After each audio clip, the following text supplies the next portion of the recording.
ఆంధ్రప్రదేశ్‌లో టికెట్ల వివాదం మొదలైన తర్వాత 'దిల్ రాజు' అంటే ఈ నిన్న అల్లు అరవింద్ బయటపడితే, ఈరోజు 'దిల్ రాజు' గారు కూడా బయటకొచ్చి ప్రెస్ మీట్ పెట్టి నాకు ఎలాంటి సంబంధం లేదు, థియేటర్లు మూసివేత విషయంలో నాకు ఎలాంటి సంబంధం లేదు అనేది స్పష్టత ఇచ్చారు.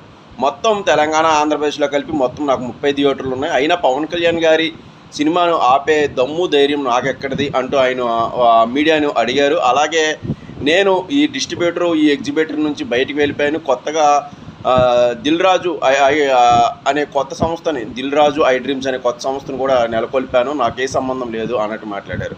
ఒక పక్క ఆంధ్రప్రదేశ్ ప్రభుత్వం కానీ, ఉప ముఖ్యమంత్రి పవన్ కళ్యాణ్ గారు కానీ సినిమా రంగానికి బాగా సహకరిస్తున్నారు. అవసరమైతే టికెట్ల రేటు పెంపు కూడా చాలా సులభంగా చేసుకునే అవకాశం దక్కిందని చెబుతూనే, అసలు దొంగ ఎవరు, అసలు సమస్య ఎక్కడ మొదలైంది, అసలు మొత్తం ఈ టికెట్లు ఈ సినిమా థియేటర్లు మూసివేతకు వరకు ఎందుకు వెళ్ళింది అన్న విషయం మాత్రం క్లారిటీ అయితే ఆయన ఇవ్వలేదు.